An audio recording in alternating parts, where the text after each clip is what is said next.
Welcome to Real Chat with Kat, the podcast that's all about real conversations for real transformation. I'm your host, Kat Polsinelli, professional speaker, MC, and best-selling international author. Here, we tackle the tough stuff, the mud that we all have found ourselves in. We talk about the pivots, the challenges, and the victories that shape our lives and our businesses. From overcoming trauma and finding your voice to navigating life's unexpected twists, we get raw, honest, and open. You'll hear from inspiring guests who share their stories of resilience, healing, and growth. Whether it's breaking through emotional abuse, embracing self-worth, or thriving in entrepreneurship, you'll find connection, empowerment, and the tools to keep you moving forward. So grab your favorite drink, settle in, and get ready for stories that hit home and conversations that make a difference. Let's get real together. Hello, everyone, and thank you so much for joining me today on this episode of Real Chat with Kat. I'm so excited to have you here with me today, and oh, do I have a stellar guest. I was so excited the first time that Eric and I met and went through all this. Anyone that's been listening to this podcast knows that I love when we dive into the brain and the neurology of it and how we can keep ourselves healthier, the way it works best for us versus just the way that a doctor prescribes or something like that. And I feel like Eric kind of melds both of those together. So I'm super excited to bring him to the podcast today. Eric, thank you so much for joining us. Oh, thank you. I love your energy, Kat. It's awesome to be with you. Thank you. Thank you. We're going to have so much fun. So I'll let you do the introduction of yourself and all of the wonderful things that you're doing. So please tell everybody who you are and what it is that you are doing. Well, I'd say fundamentally who I am is a lifelong learner. I'm a guy that just loves to learn about all sorts of different things. And I spend a lot of time learning about the brain. So I spent 16 years running assisted living and memory care communities. And then 9 years ago, I started a company called A Mind for All Seasons. And we leverage the explosion of current research to help thousands of people across the country optimize their cognitive and mental health.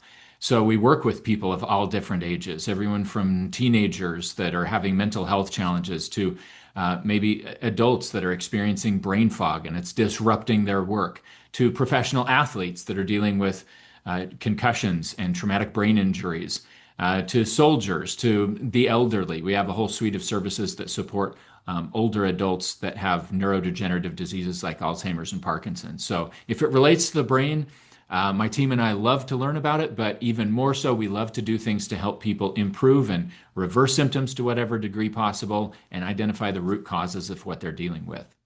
Oh, I love this. And here's the key part, the root cause, right? I don't think that we in our Western medicine tend to talk about the root cause. We're really looking for that Band-Aid, whatever that quick fix is, whatever can get us back out on the road so we can do what we need to do. And then we wonder why after a while it starts coming back, right? That medication has to be bumped up or it has to be changed or something else has to be done. And it's because we're not paying attention to that root cause that I wish that we had more of a conversation around. So in your opinion, when you're looking at all these different items, because you're working from young all the way up to older, what are some of those root causes that you tend to run into?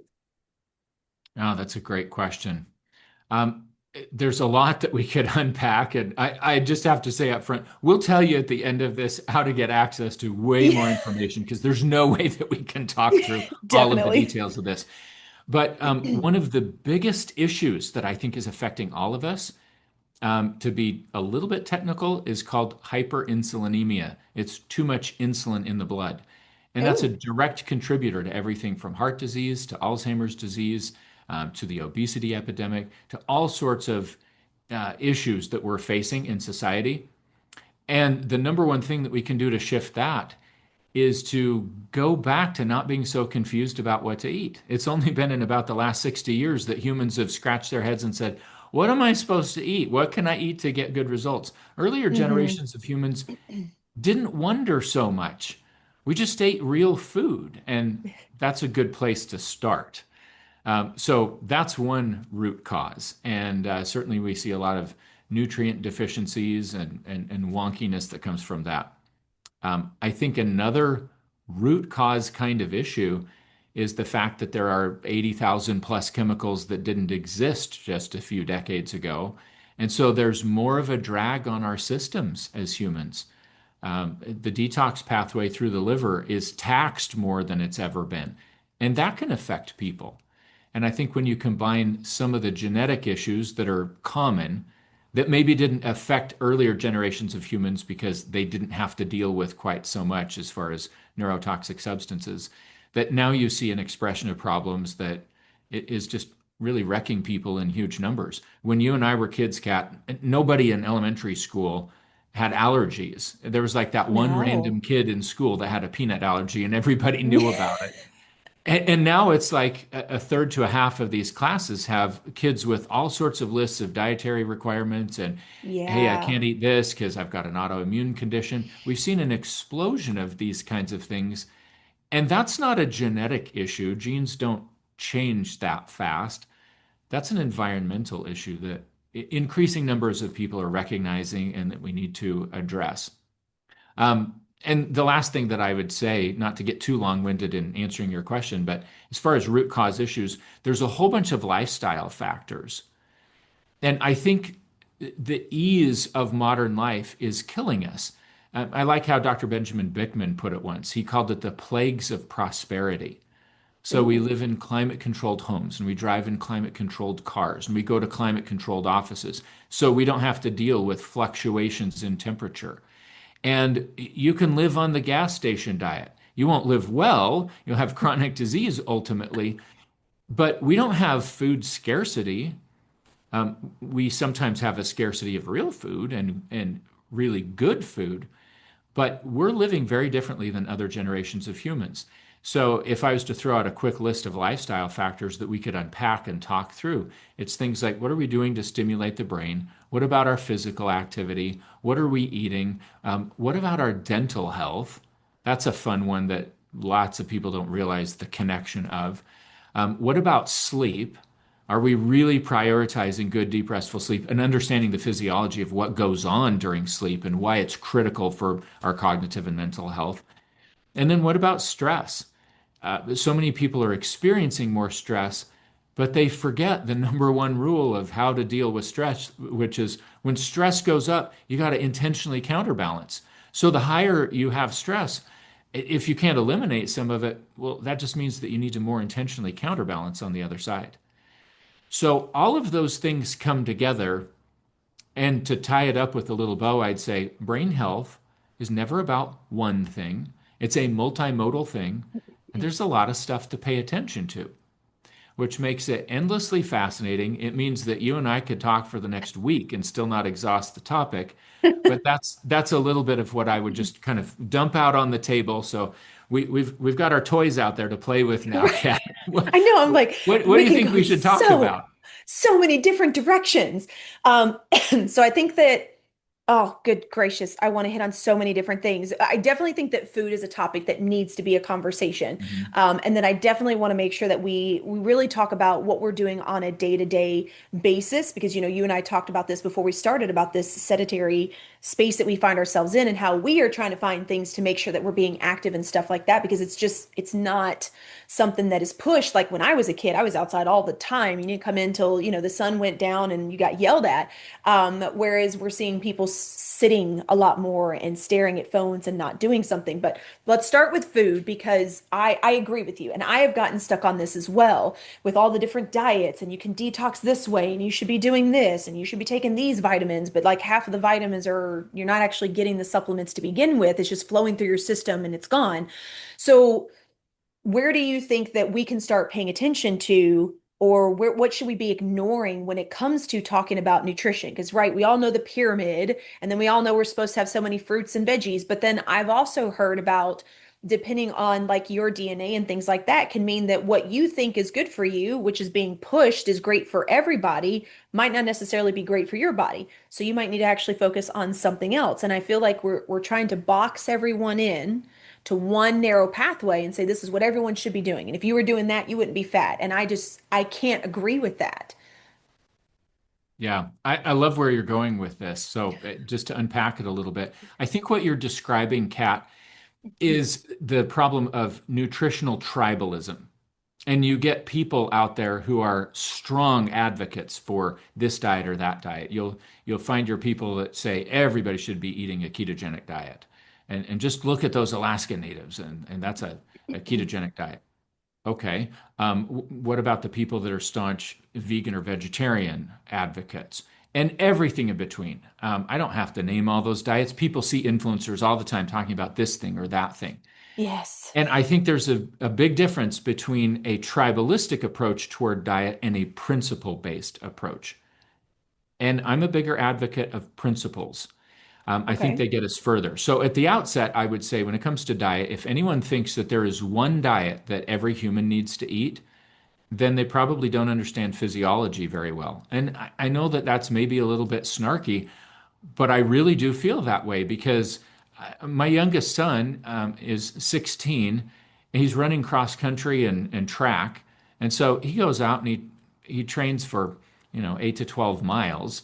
And he's in a very different metabolic state, both because of age and because how he's running the cellular engine versus an 80-year-old that's been sedentary for the last 50 years, needs to lose 300 pounds, and has advanced cognitive decline that, at least in part, is driven by really high levels of insulin in the system.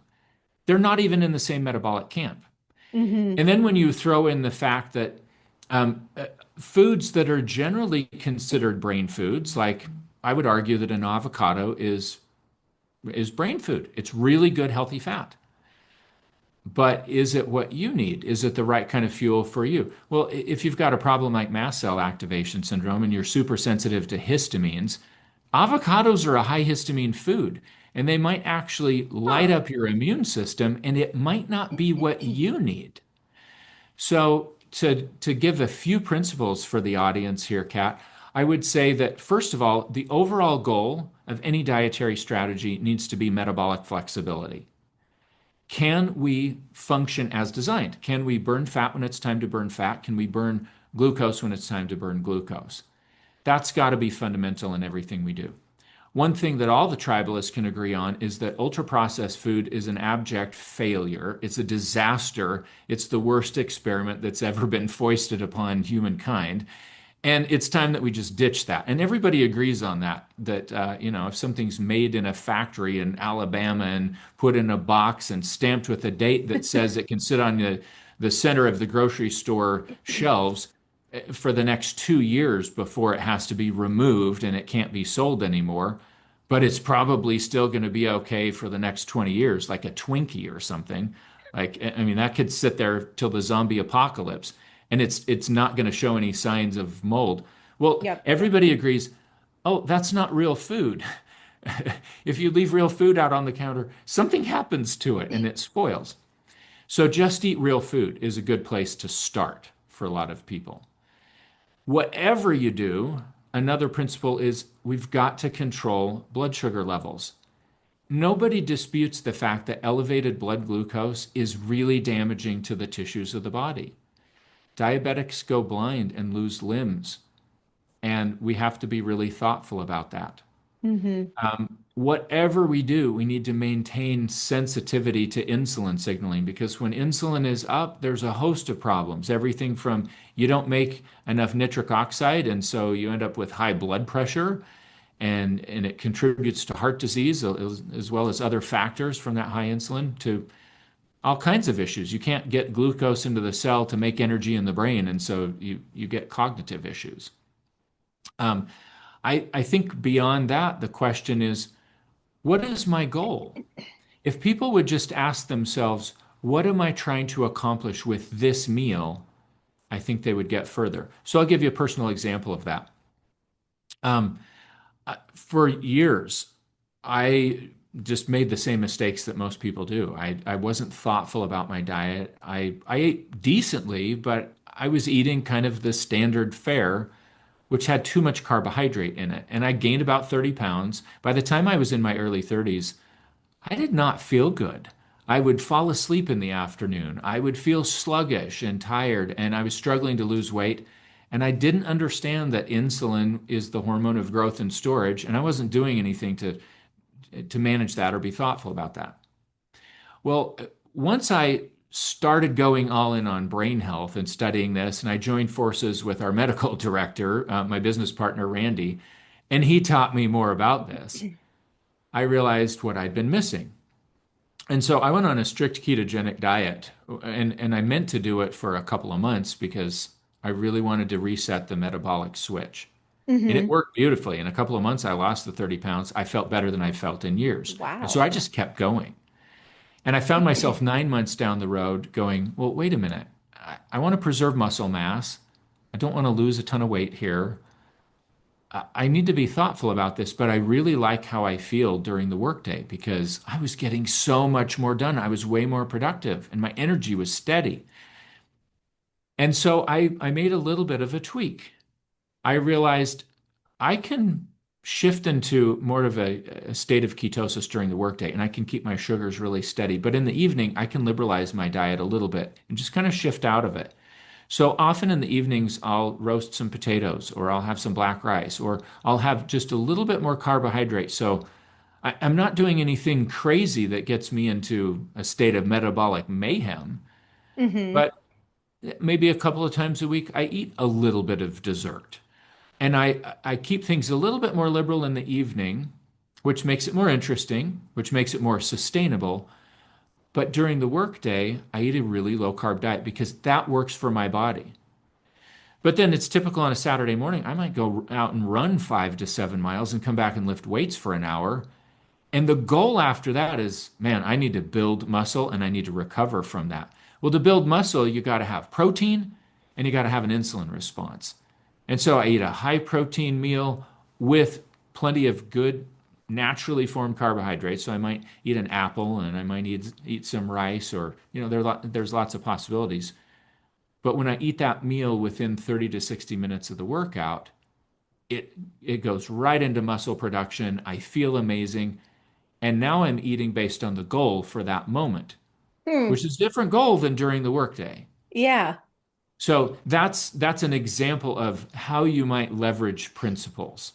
Now, I've probably thrown way too much out there Oh my without a gosh. response. Let me I pause there. no, you're great. And I love this too because this is actually really new for me in regards to, eating for a specific principle in the moment. And I've noticed this of myself as well. Like I am very aware of what I eat during the day because I know that if I have carbs and stuff, I'm going to kind of crash a little bit more in the afternoon. So I'm really aware of making sure that I don't have a heavy load of what I am eating at lunchtime so that I can get through my day and I don't feel like I am like barely making it alive. And I don't want to have energy drinks or coffee or anything like that. Like I want to stay away from that stuff. So this is really interesting, but I like the fact that like what you're saying is we kind of go back to the individual so that you can see what the difference is, right? Because I immediately started thinking about my youngest one who is in ROTC and he's running 5Ks 3 times a week right now, and they're about to start conditioning and their season's about to pick up. And the way that he needs to eat is a lot different from the way that I might eat, which we've been having that conversation in my household. But he's also in a space where he wants to lift weights more and do things like that. So I need to be able to make sure we have things at the house, but then I have to be tempted not to eat it because I do love Yeah. my potatoes and carbs. So it's really interesting to think about that and how that can work depending on what you're wanting to do. And when you talk about insulin, I want to make sure that people understand what you mean by insulin because me, the first thing I think is the sugars. That's what I'm thinking is the amount of sugars that we're intaking in our body. So can you clarify for everyone when you say make sure you're aware of that insulin and it's not over the top, what are you talking about when we're talking about being aware of the insulin? Yeah, great question. First of all, insulin is a hormone produced in the pancreas, but literally every single tissue in the body has an insulin receptor. There is no tissue in the body that is not responsive to insulin. And the primary way that people think about insulin is in the context of delivering blood sugar to the cell so that mitochondria can produce energy with it. But insulin has all sorts of different effects in the body. And once we start to appreciate that, we realize, oh, wow, this is really fundamental to our health. So, to get just a little bit technical and talk about a biomarker, which is that there are lifestyle factors, and then there's the actual physiology and the measurable things that you could look at in things like blood tests.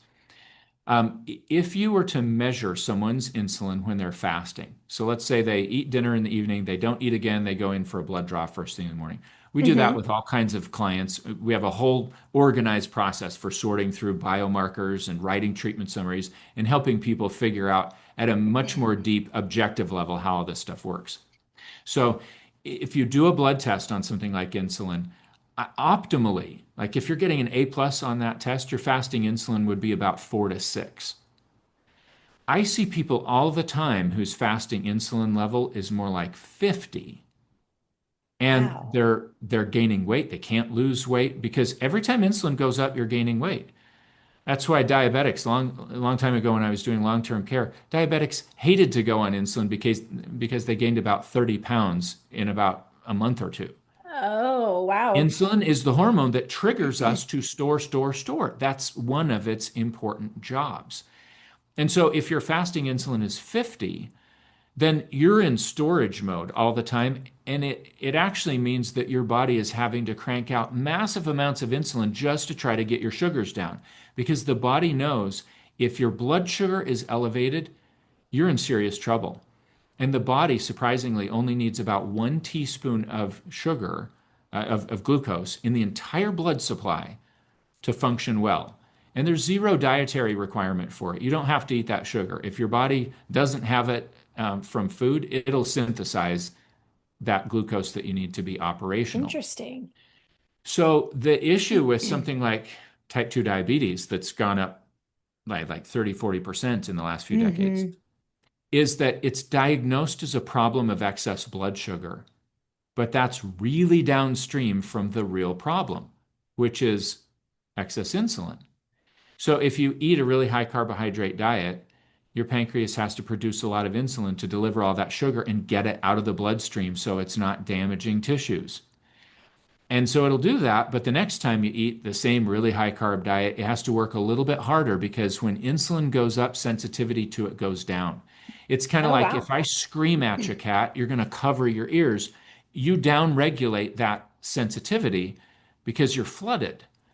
Same thing with insulin.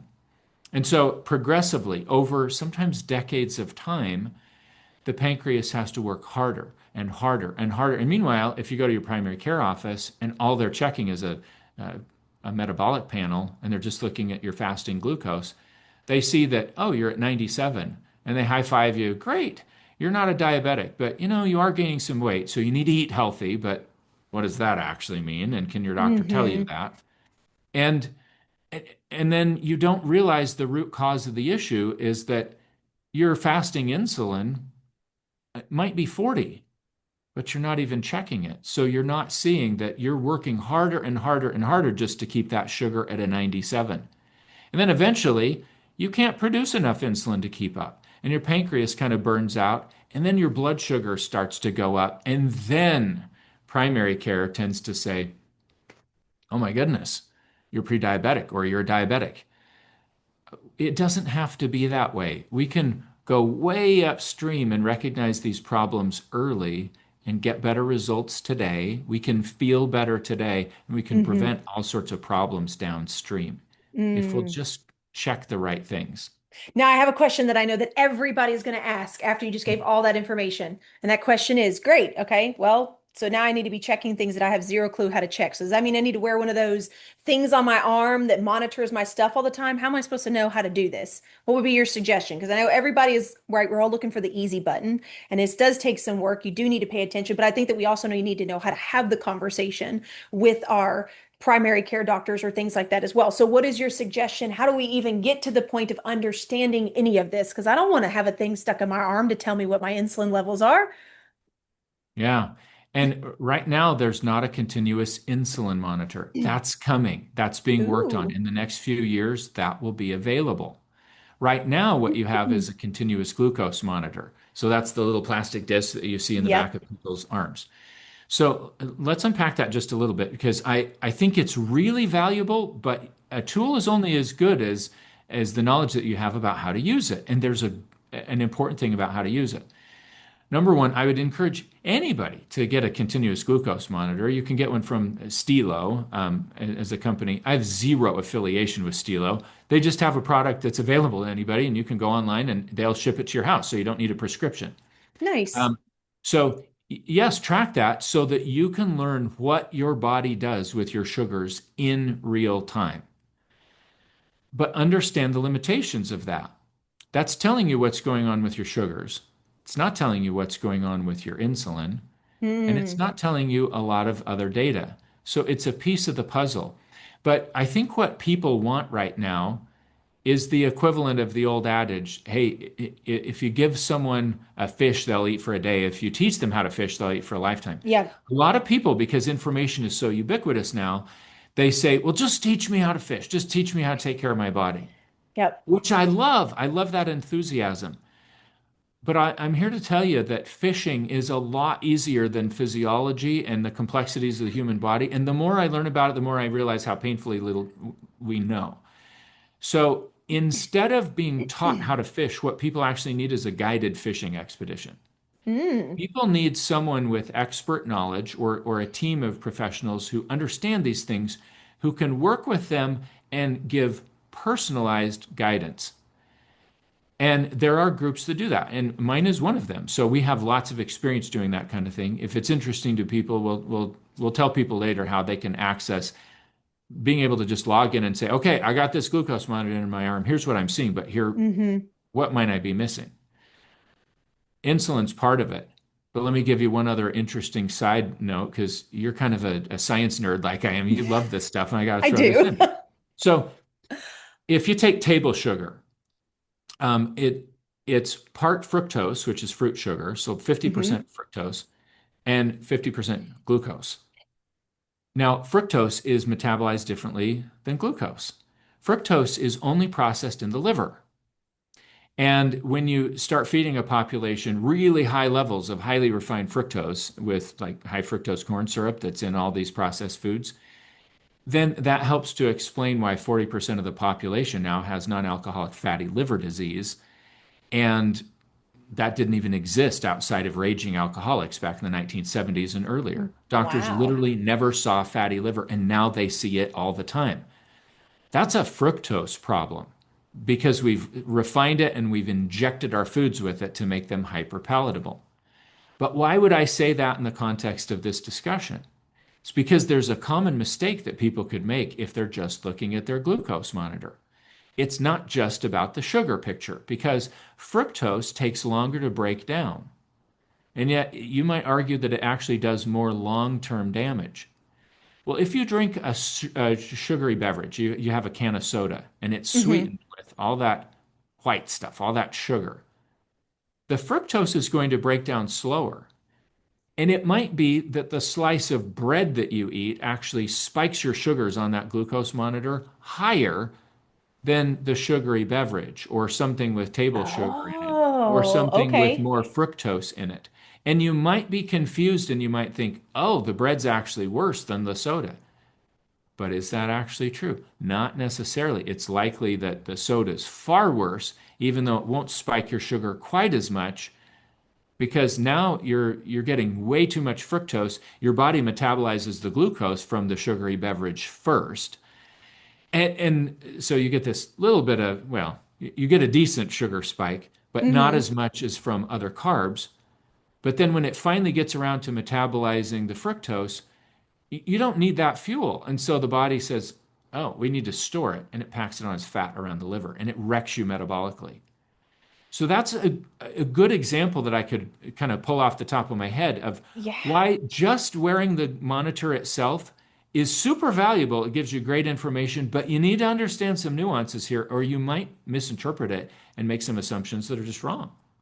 How crazy is that? Like, I have a friend of mine that I know wears one. So, guess where I am going immediately after this? They're about to get a message and be like, "Did you know?" But you are right. We do need to, for especially for those that are looking to do something different, we want to be able to be self-sustaining and help ourselves. Mhm. And yet, we don't have all the knowledge behind. And unfortunately, even our primary care doctors are not explaining it in a way that we are going to be aware of it. They're just kind of like, okay, awesome, cool, you're doing that. And then they just move on. But that's also not their job, right? That's not what they're educated Mhm. on, where you have a specialty in this area. And that's why it is so important to make sure that you are getting second opinions and you're asking people outside of just your primary care and stuff like that, because that way you get all of the information instead of like a sliver of it. Now, I want to take this and kind of move this into what we were talking about earlier, which was when we were speaking on movement and things like that. Because, yes, this is a huge component of it and being aware of what you are eating and things like that, but also understanding it. Now we have what we attempt to do every single year at the beginning of the year, which is go get that gym membership. So when we talk about being physical or doing certain things that are going to help us cognitively, because right, we know that scrolling and being sedentary, like it is really causing a huge wreck on how our brain functions, not only from just the attention span, but being distracted or brain fog. Brain fog is right, that's like the huge term right now that everybody is using. So kind of give us a little bit of a background in that. If we're now kind of being aware of what we're eating and stuff, what is that other component? What are the things that we need to be aware of or make sure that we're doing so that we understand how it is affecting the body long term? Yeah, great question. Kat, when it comes to physical activity, I think the place to start for people is to understand why. Because when I was in my 30s and I wanted to drop 30 pounds and I was feeling sluggish and tired, exercise for me was about losing weight. It was about, I want to feel comfortable in my own skin again. And that was the wrong way to go because exercise, especially strength training, does improve metabolic health. It will have an impact, but it won't have nearly as much of an impact as what you eat. But once I realized that I'm exercising primarily because I want a really good heart and I want a really good brain, then things shifted for me. My Mm, why was different. okay. I understood that number one, when you're exercising, it's releasing a hormone called brain-derived neurotrophic factor, which is like miracle grow for brain cells. So that's really impactful. You cannot have a good brain and a good heart without excellent blood flow, and exercise improves blood flow. Um, and it's phenomenally effective at releasing the kinds of neurotransmitters that really support excellent mental health and resilience. Exercise is also a stressor on the body that stimulates the body to turn around and make more and bigger mitochondria, which is the powerhouse of the cell. It's about energy production. And we tend to lose mitochondria as we age. Actually, we lose a lot of mitochondria as we age if we're not doing things to stimulate the body to make more and bigger mitochondria. And physical activity is an excellent thing that we can do to cause that to happen. Exercise also moves lymph through our bodies. The lymphatic system is as extensive as the circulatory system, and it's Mm-hmm. like the sewer of the body. But you move it through muscle contractions. And so if you're sedentary all day long, even if you worked out in the morning, you could be in real trouble. The longer you sit, the less sensitive to insulin you are, and the more that your lymphatic system starts to stagnate. So if you get up and you work out for 30 to 60 minutes in the morning, kudos, because a lot of people don't do that. And that will improve your life dramatically. But if you sit all day long, that's called being an active couch potato. It's actually still detrimental that you're sitting so much. So I really encourage people to take exercise snacks. You and I were kind of talking about this earlier. Yep. We both do this, and I encourage all of the clients that we work with to do this. Get up once an hour and just take 3 to 5 minutes to move. Do some air squats, do some push ups. I have a spin bike in my office, and I'll jump on it and I'll crank hard for 5, sometimes 10 minutes. If I've got something that I need to read, I was sitting on my bike this morning with a book for 10 minutes, cranking hard on a really high resistance level. It was like I was cranking up a hill, but I was reading a book that I needed to study some things out for a presentation that I'm putting together. It doesn't have to be as hard as we sometimes make it, Hmm. but it's important to move. Moving needs to be more the rule than the exception for us if we're going to have really optimal cognitive, mental, and physical health. And I love that you state that, like exercising first thing in the morning is really great. And there's more that has to be done to that. And we know, or they talk about it a lot. So I hope that that exercising works in that moment, but it's not usually something that lasts all day, right? Even if you're doing HIIT exercises, high intensity workout, like anything like that. Yes, I get that it does it a little bit longer, but you still need to be doing stuff.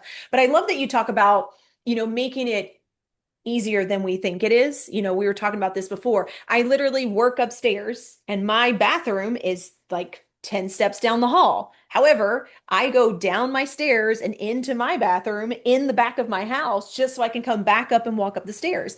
And I do that just because I know that I need to be moving because I am in front of a computer all the time. My desk allows me to sit and stand so that I can stand and I can do stuff. I have a treadmill underneath my desk so that I Mhm. can do stuff, so that I can constantly be moving. And it's really interesting how that isn't really talked about. Like they talk about exercising, right? That's in this box for this many minutes. And then, like, you're good, you're golden. But something that you talked about in the very beginning that I also wanted to bring up as we're kind of getting toward the end, because I want to have time to talk about this, is you were talking about the environment that we are currently in now versus the environments that we used to be in, and how everything that we do and we're around is temperature controlled. And so this is something that a lot of people are talking about right now. And so I want to kind of touch base on this, the cold plunges and the saunas. Now, Mhm. I do know that both of those have really great benefits to the body. However, I've also heard, especially as a woman, you might need to be more cautious or aware of how you're doing that. And people in general, because if you're throwing yourselves into these high intensity or super cold atmospheres that you are not used to, you could actually be doing a little bit of damage versus actually helping in the way that you should be. So could you touch on that a little bit? Because I feel like this is the new hype thing, is cold plunges and saunas and being aware of, where we're putting ourselves. But it's so great for anxiety and depression. And I'm not knocking that at all. But I do think that there is some science behind that that we need to be aware of. Yeah. Here again is where people need coaching and guidance. They need the guided fishing expedition. Um, because people have one of the things that we just can't get away from is that we're humans and we have these very human tendencies. And one of them that shows up for a lot of us is to make the mistake of thinking if a little is good, a lot is better.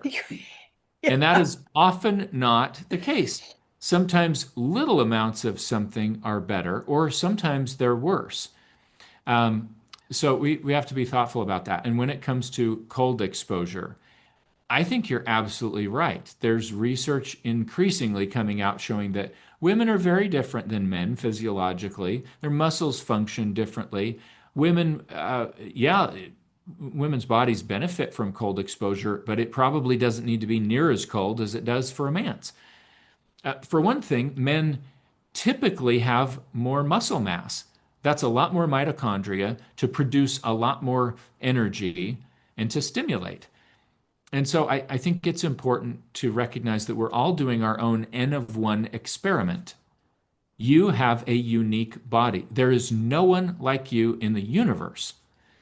And we have to approach each unique human with a degree of reverence that, hey, this is a unique human system, and we need to try things and figure out what works for that individual.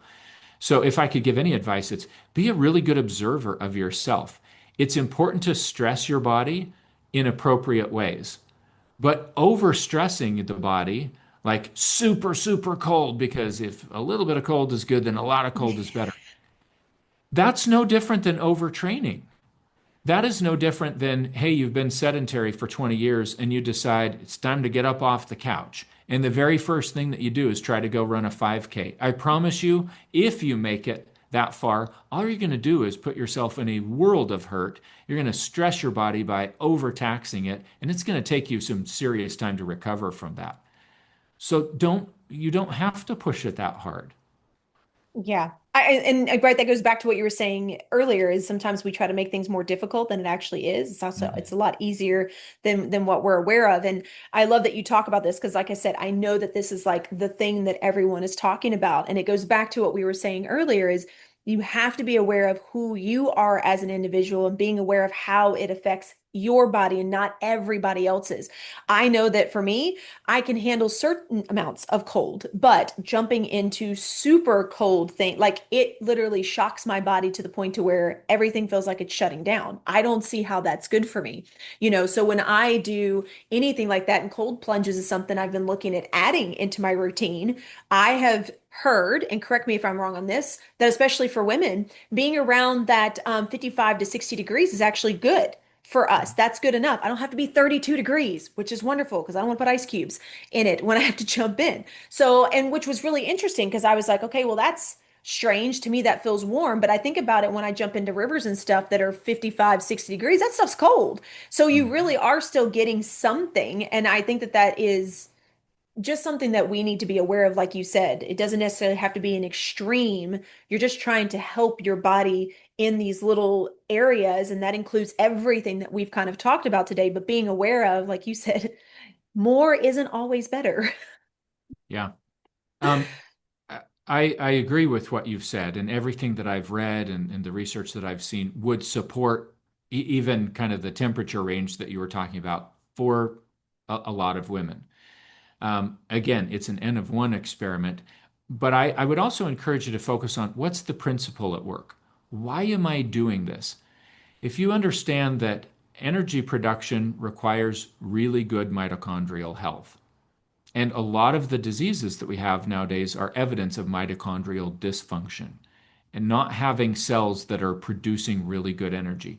Once you understand that, you can ask yourself, well, what do I want to do to stimulate the body to become more resilient, to produce more and better mitochondria? Well, you have to have hormetic stressors. Hormesis is a stress that causes the body to respond by being more resilient. Well, yes, heat exposure will do that. Yes, cold exposure will do that. But those aren't the only things on the list. Being out in the sun and having some ultraviolet light hitting you in an appropriate dose where you're not frying yourself, but you're stressing the body a little bit like that. That will Hmm. upregulate antioxidants. Doing hypoxic breathing exercises where you're holding your breath or you're blowing off all of your air, you're evacuating CO2 out of your system, and then you're holding your breath and you're going for a lot longer period. That low level of oxygen in the body will stimulate the body to make more and bigger mitochondria. And there's plenty of other things that we could add to the list, things that stimulate the vagus nerve as well. And if you're looking at those things and you're saying, well, what's my goal? And what works well for me, it might lead you to say, cold plunges are not something that I'm actually going to stick with. I'm not likely to do that long term. I'm not naturally motivated to do it. But when I do those breath exercises, I just feel amazing after that. Hmm. Great. That's probably more your speed and something that you need to stick with and prioritize. And this is kind of along the lines of how my business partner, Randy, our chief medical officer, answers the question, Randy, what's the best kind of exercise to do? He just grins at people and he says, whatever you will stick with consistently, because being sedentary is the biggest problem. So let's Yeah. start with that. And even though you could argue the benefits of strength training and maintaining muscle mass versus cardiovascular exercise and how I think it would be really valuable to do both. I still like where Randy goes with it, which is what are you going to stick with and be consistent with? Hmm. And I think that's a good place for a lot of people to start. Yeah, I 100% agree with that. And I want to make sure too, as we're talking about all this, I know that people's brains are just going and they're wanting to say, okay, well then how do I learn more? How do I even figure out what is going on with my body? What is going on with my brain? How do I even know where I am at now so that I can make a plan to get to where I want to be? So I know that you have some amazing freebies for the audience. I want you to talk a little bit about both of them. Yes, people, we have two for you guys to be able to check out so that we can touch base on both pieces that we hit on today. So I'll let you, Eric, tell us a little bit about each one of those. Yeah, thank you, Kat. So I'm really excited about this because we're on a mission to help as many millions of people as quickly as possible as we can because people No one will ever care about your body as much as you do. And people need that guided fishing expedition that I was talking about. They need a safe place where they can come, they can ask questions, and people that have the expertise to say, here's what the research actually says, but here's how you might apply it in your own individual situation. And there's not a one size fits all.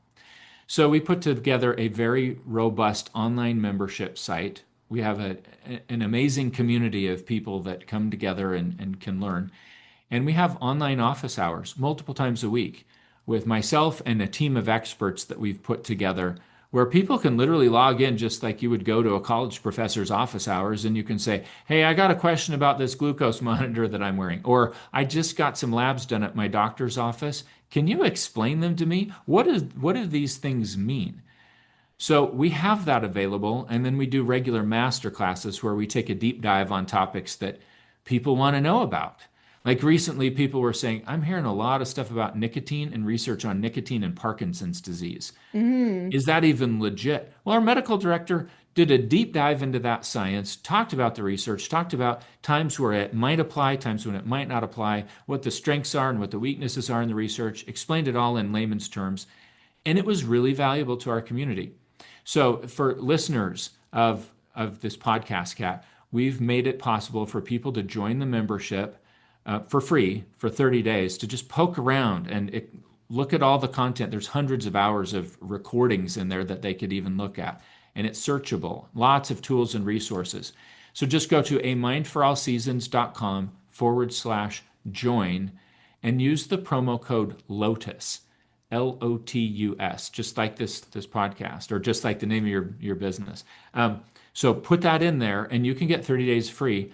And after that, it's $25 a month. We try to make it as affordable as humanly possible to come get expert information.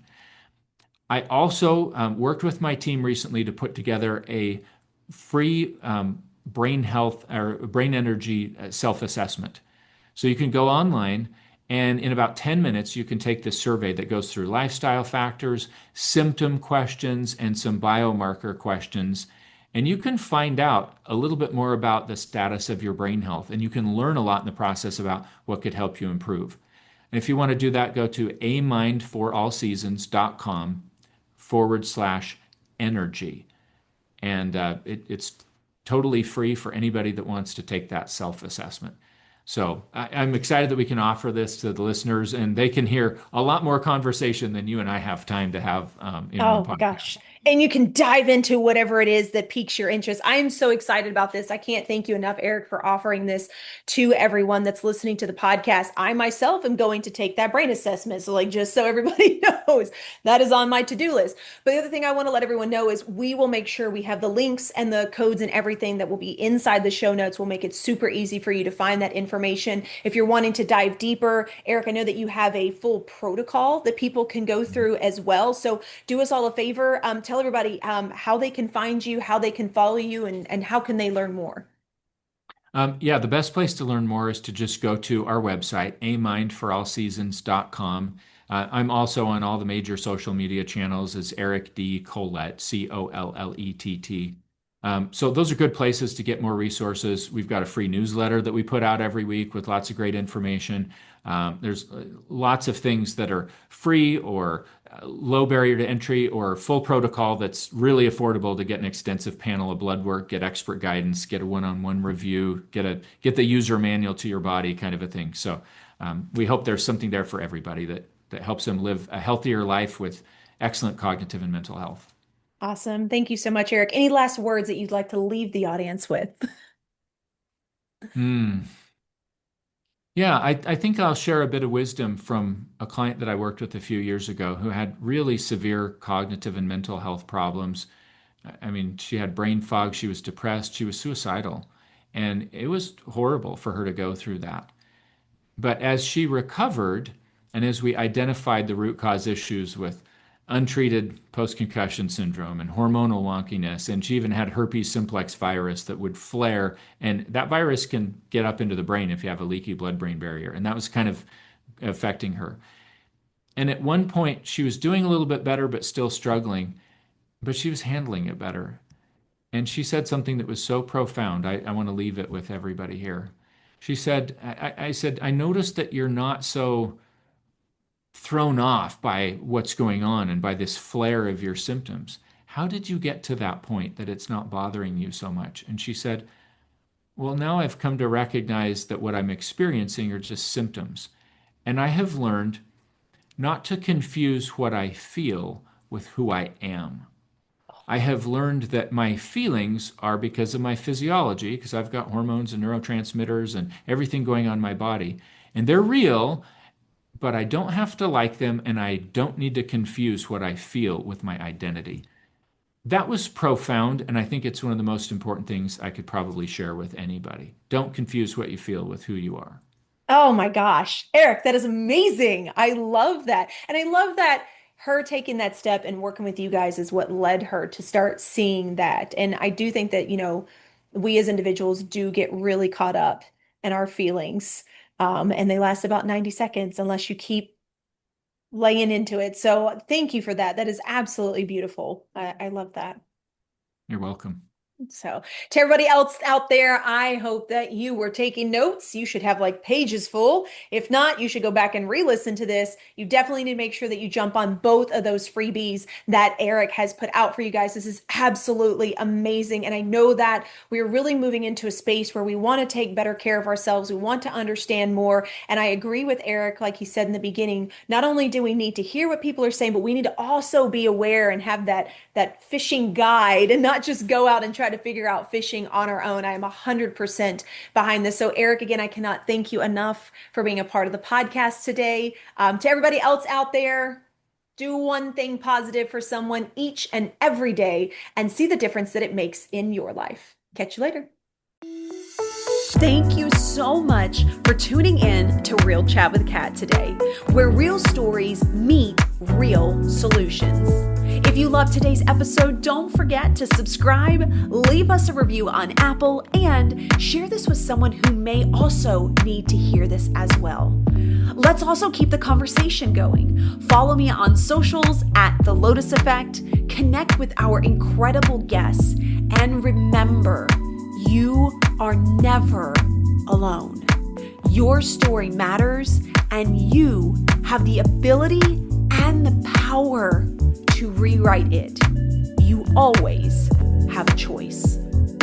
Until next time, stay strong, stay inspired, and keep showing up as the incredible, unstoppable